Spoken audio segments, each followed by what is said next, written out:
নমস্কার বন্ধুরা, সকলকে স্বাগত জানাচ্ছি। আশা করছি সবাই ভালো আছেন। আজকে আমি আপনাদের সাথে মাশরুম দিয়ে দারুণ স্বাদের একটি রেসিপি শেয়ার করছি। খুব কম উপকরণে আর খুব সহজে তৈরি এই রেসিপি রুটি, ভাত, পরোটা, পোলাও সবকিছুর সাথে খেতেই অসম্ভব ভালো লাগে। অবশ্যই করে এই রেসিপিটা ট্রাই করবেন। আর আজকের এই ভিডিও ভালো লাগলে ভিডিওটাকে লাইক আর শেয়ার করতে ভুলবেন না। এখানে রান্নাটা করার জন্য আমি 2 প্যাকেট বাটন মাশরুম নিয়েছি। মোটামুটি এখানে 450 গ্রামের মতো মাশরুম আছে। একটু ছোট সাইজের বাটন মাশরুম নিয়েছি। মাশরুমগুলোকে 2-3 বার ভালো করে জল দিয়ে ধুয়ে আমি এখানে মুছে রেখেছি। এবার এই মাশরুমগুলোকে আমি একটু ছোট টুকরো করে কেটে নেব। যেগুলো ছোট সাইজের আছে সেগুলোকে খুব বেশি ছোট করব না, আর বড় মাশরুমগুলোকে পারলে 4 খণ্ড করেও কেটে নিতে পারেন। এবার এখানে একটা কড়াই আমি মাঝারি আঁচে ভালো করে গরম করে নিয়ে তার মধ্যে 2 টেবিল চামচ তেল গরম করে নিয়েছি। এখানে আমি আজকে রান্নায় সাদা তেল ব্যবহার করছি, আপনারা চাইলে সর্ষের তেলেও রান্নাটা করতে পারেন। তেল গরম হয়ে গেলে এর মধ্যে আগে থেকে পরিষ্কার করে রাখা মাশরুম, যেগুলোকে এইভাবে কেটে নিয়েছি, দিয়ে দিতে হবে। তারপর এগুলো হাই ফ্লেম রেখে মোটামুটি 5 মিনিটের জন্য ভেজে নিতে হবে। প্রথম 2 মিনিটের মধ্যেই দেখতে পাবেন ভাজতে ভাজতে কিছুটা জল উঠেছে। তারপরে 3 মিনিট এই জলটাকে আমাদের খুব ভালো করে টানিয়ে নিতে হবে। মাশরুমটা 2 মিনিট হাই ফ্লেমে রান্না করার পর দেখতেই পাচ্ছেন কতটা জল উঠেছে। এবার এই জলটাকে আমাদের টানিয়ে নিতে হবে, তাহলেই মাশরুমটা ভালো করে ভাজা হয়ে যাবে।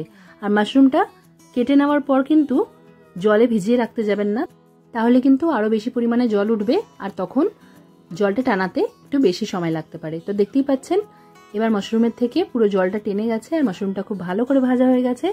এবার এটা আমরা কড়াইয়ের থেকে তুলে রেখে দেব। ঠিক এইভাবেই আমাদের মাশরুমটাকে ভেজে নিতে হবে। এবার বাকি রান্নার জন্য কড়াইতে আমি আরো 3 টেবিল চামচের মতো সাদা তেল দিয়ে দিলাম। তেলটাকে একটু গরম করে নিয়ে এর মধ্যে দিয়ে দিলাম পেঁয়াজ বাটা। এখানে একটা বড় সাইজের পেঁয়াজ একদম ফাইন পেস্ট করে নিয়েছি, সেটাই দিয়ে দিলাম। পেঁয়াজ বাটাটা দেওয়ার পর ভালো করে নাড়াচাড়া করে নিতে হবে আর মাঝারি আঁচ রেখে এটা 2 মিনিটের জন্য আমাদের ভেজে নিতে হবে। পেঁয়াজটা 2 মিনিটের মতো আমি ভেজে নিয়েছি। এবার এর মধ্যে দিয়ে দিলাম আমি রসুন বাটা প্রায় 1.5 টেবিল চামচের মতো। এর সাথে সাথে দিয়ে দিলাম আদা বাটা, এটাও আমি 1.5 টেবিল চামচের মতনই দিয়েছি। আদা আর রসুন বাটাটার সাথে পেঁয়াজ বাটাটাকেও খুব ভালো করে আমাদের ভেজে নিতে হবে। মোটামুটি আরো 2 মিনিটের মতো এই তিনটাকে আমরা ভেজে নেব। এবার 2 মিনিট পর এর মধ্যে বাকি গুঁড়ো মশলা অ্যাড করে দিতে হবে। তো প্রথমেই দিয়ে দিলাম আমি প্রায় 1.5 চা চামচের মতো হলুদ গুঁড়ো। এটা দিয়ে দিলাম আমি কাশ্মীরি লঙ্কার গুঁড়ো 1 চা চামচ। আর স্বাদের জন্য এখানে দিয়েছি আমি 1 চা চামচ নর্মাল লঙ্কার গুঁড়ো। এখানে চাইলে আপনারা গোলমরিচ গুঁড়ো ব্যবহার করতে পারেন। এবার দিয়ে দিচ্ছি 1 চা চামচ জিরে গুঁড়ো আর দিয়ে দিলাম ধনে গুঁড়ো 1 চা চামচ। এখনো এই রান্নায় আমরা নুন দিইনি, তাই এই সময় আমি এর মধ্যে স্বাদ অনুসারে নুন দিয়ে দিলাম 1 চা চামচের মতো, আর তার সাথে হাফ চা চামচের মতো দিয়ে দিলাম চিনি। এবার এই সব কিছুকে একদম কমানো আঁচ রেখে ভালো করে মিশিয়ে নিতে হবে। মশলাটা যদি মনে হয় তলায় ধরে যাচ্ছে তাহলে এই সময় অল্প জল দিয়ে দিতে পারেন। আমি মশলাটাকে ভালো করে মিক্স করে নিলাম। এবার এটা আরো 2 মিনিটের জন্য আমরা কষিয়ে নেব। তার আগে এর মধ্যে আমি দিয়ে দিলাম অল্প একটু জল, প্রায় ছোট চায়ের কাপের হাফ কাপের মতো এখানে জল দিয়েছি। জলটা দিয়ে ভালো করে মিক্স করে নিলাম।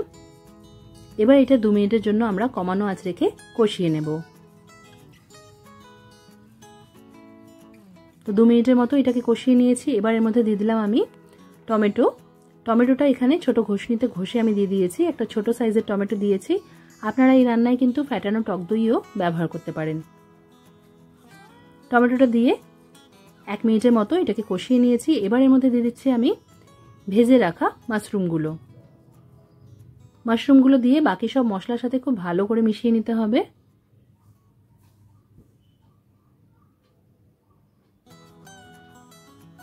এই সময় আঁচটা আমরা মাঝারিতে করে দেব। এবার আমি দিয়ে দিচ্ছি এর মধ্যে গরম মশলা গুঁড়ো হাফ চা চামচের মতো। গরম মশলা গুঁড়োটা দিয়ে একবার ভালো করে মিক্স করে দিচ্ছি।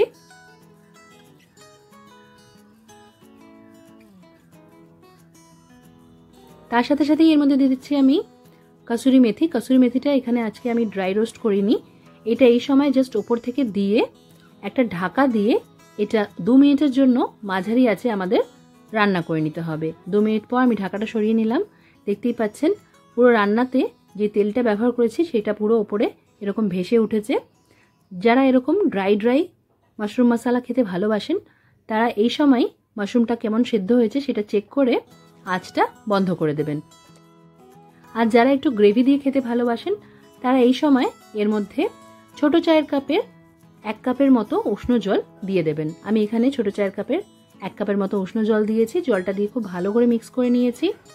এবার আঁচটা একটু বাড়িয়ে দিয়ে এটা ঢাকা দিয়ে আর 1 মিনিটের মতনই আমাদের রান্না করে নিতে হবে, কারণ আমাদের মাশরুম এখানে ভালো করে সেদ্ধ হয়ে গেছে।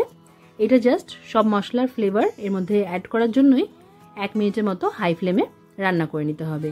এবার 1 মিনিট পর আমি ঢাকাটা সরিয়ে নিলাম। দেখতেই পাচ্ছেন গ্রেভিটা কি সুন্দর লাগছে দেখতে। আমাদের মাশরুম মশলা একদম রেডি হয়ে গেছে। এটা আপনারা যার সাথে খুশি ইচ্ছে সার্ভ করতে পারেন। অবশ্যই করে একবার এইভাবে এই রান্নাটা করে দেখবেন। ভিডিও কেমন লাগলো কমেন্ট করে জানাতে ভুলবেন না। আজকের মতো এখানেই শেষ করলাম। সবাই খুব ভালো থাকবেন আর সবাইকে খুব ভালো রাখবেন। ধন্যবাদ।